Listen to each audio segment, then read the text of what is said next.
Sri Parashakti Vidyala CBSE Class 4th Subject Social. Good morning students. Now we are going to start the 4th class social science. Reading and making maps very important to social studies. Okay, let's see the world map below. This world map includes 7 continents and 5 oceans are there.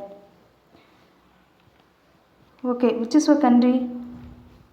India. Okay, today we are going to see about the first lesson, India our motherland. India nam Thainadu.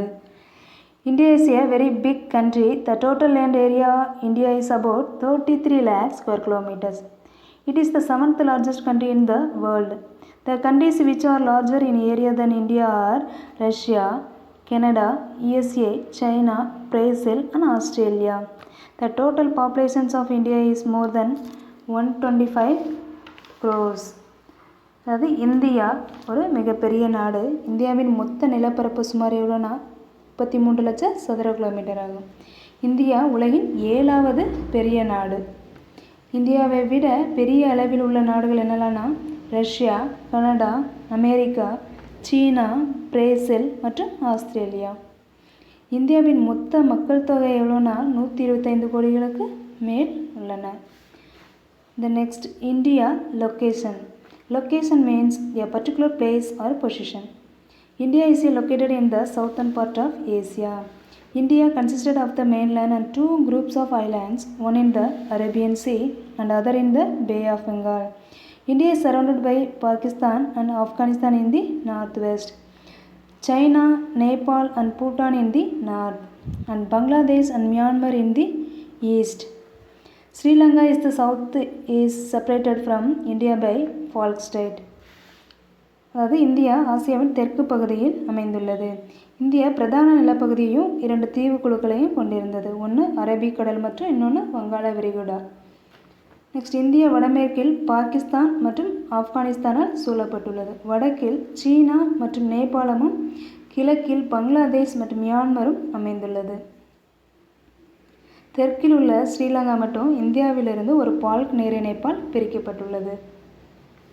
Next, the latitudinal and longitudinal extent of India is about 30 degrees each. The Tropic of Cancer passes through the middle of our country. The north-south extent of our country is about 3,200 kilometers. While the east-west extent is about 2,900 kilometers. The land boundary of India is about 15,200 kilometers long. The coastal boundary of India including the island groups is about 7,500 kilometers.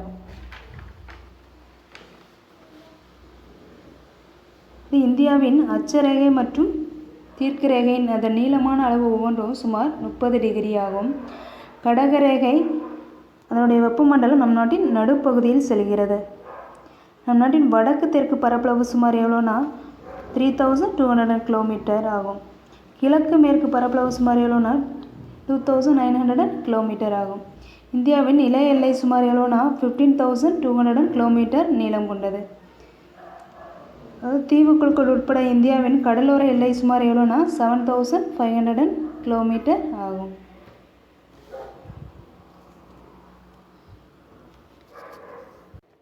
The southern part of India is a peninsula.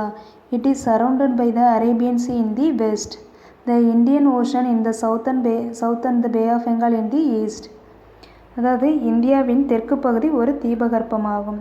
இது மேற்கில் அரபிக்கடலாலும் தெற்கில் இந்திய பெருங்கடலாலும் மற்றும் கிழக்கில் வங்காள விரிகுடாவாலும் சூழப்பட்டுள்ளது. Then India is the only country in the world after which an Indian Ocean has been named. The southernmost tip of the whole country is Indira Point, which is in the Nicobar Islands. The southern tip of the Indian mainland is Kanyakumari in Tamil Nadu. அதாவது இந்தியாவின் ஒரே நாடு, உலகின் ஒரே நாடு India மட்டுமே. அதன் பிறகு இந்திய பெருங்கடல் என்று பெயரிடப்பட்டது. இந்தியா நிலப்பரப்பின் தெற்கு முனை கன்னியாகுமரி ஆகும். Okay students, now answer these 4 questions. Check point. Filling the blanks with the information from the text. First question, India is the dash largest country in the world. Second question, Sri Lanka and India are separated by dash. The dash passes through the middle of India. The southernmost tip of the whole country is dash. The 4 questions ku answer பண்ணுங்க. Then next content, state and union territories, அதாவது மாநிலங்கள் மற்றும் union பிரதேசங்கள் பற்றி பார்க்க போகிறோம். தென் already 3rd ஸ்டாண்டர்டில் டீட்டெயிலாக பார்த்துருப்போம். how many state and union territories படிச்சிருப்பீங்க. 29 state 7 union territories படிச்சிருக்கோம். Then India became an independent country on 15th August 1947 and a republic on 26th January 1950. அதாவது 1947 15th ஆகஸ்டில் இந்தியா ஒரு சுதந்திர நாடாகவும் 1950 ஜனவரி 26th அன்று குடியரசு நாடாகவும் மாறியது. நம் நாடு இந்திய குடியரசு நாடு என்று அதிகாரப்பூர்வமாக அறிவிக்கப்பட்டது. The official name of our country is the Republic of India. நம் நாடு இந்திய குடியரசு நாடு என்று அதிகாரப்பூர்வமாக அறிவிக்கப்பட்டது.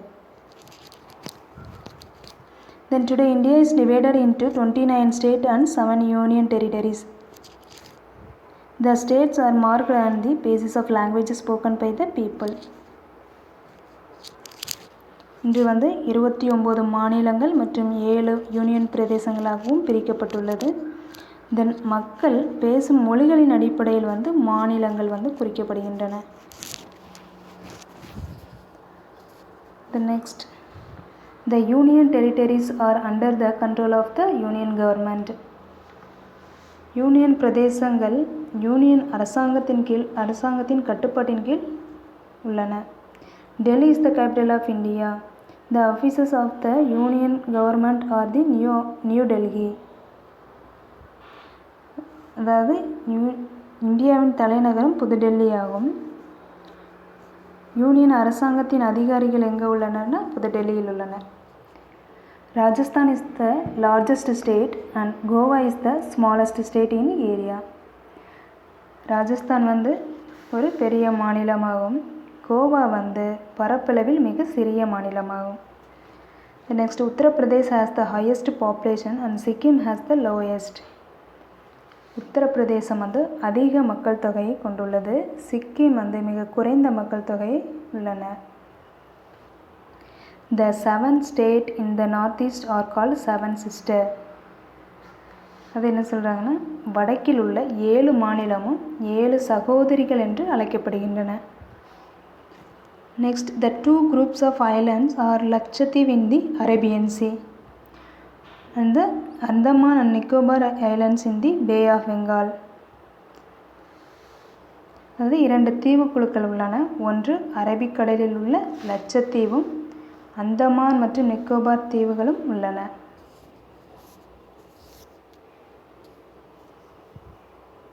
Okay, now physical features of India.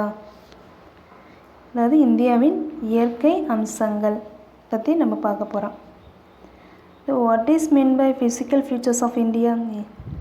India is a land of diversity in all manners, from cold mountains to arid desert, wastelands and hot and humid plateau and wild seashores and tropical islands. The physical features of India cover every terrain. Now, India is a big country and has a large variety of landforms. The main types of landforms are mountains, hills, plains, plateaus, desert, etc. These landforms vary from one place to another. அதாவது India ஒரு பெரிய நாடு மற்றும் பல்வேறு வகையான நிலப்பரப்புகளை கொண்டுள்ளது. அதாவது இந்த நிலப்பரப்புகள் முக்கியமான வகைகள் என்னென்னா மலைகள், குன்றுகள், சமவெளிகள், பீடபூமிகள், பாலைவனம் போன்றவையாகும். இந்த நிலப்பரப்புகள் ஒரு இடத்திலிருந்து மற்றொரு இடத்திற்கு என்னென்னா வித்தியாசமாக வேறுபட்டு காணப்படும். Okay, India can be broadly divided into 5 physical divisions. அதாவது இந்தியாவை 5 பிரிவுகளாக பிரிச்சிருக்காங்க. Let's see the India map below. 5 பிரிவுகளை வெவ்வேறு வண்ணங்களால் இந்தியா மேப்பில் குறித்து காண்பிக்கப்பட்டுள்ளது. ஒன்று northern mountain, second one northern plains, third one western desert, fourth one southern plateaus, fifth one coastal plains and the island groups. First one வடக்கு மலைகள், தென் வடக்கு சமவெளி, தேர்ட் ஒன் மேற்கத்திய பாலைவனம்னு சொல்லுவாங்க, ஃபோர்த் ஒன் தெற்கு பீடபூமி, ஃபிஃப்த் ஒன் கடலோர சமவெளி மற்றும் தீவுக்குழுக்கள். Okay, now we will study about these physical divisions and the people living and working in these divisions in the next few lessons. அதாவது ஃபிசிக்கல் டிவிஷன்ஸ் மற்றும் இந்த பிரிவுகள் வாழும் மக்கள் மற்றும் பணிபுரியும் மக்களை பற்றி அடுத்த பாடங்களில் படிப்போம். Thank you students.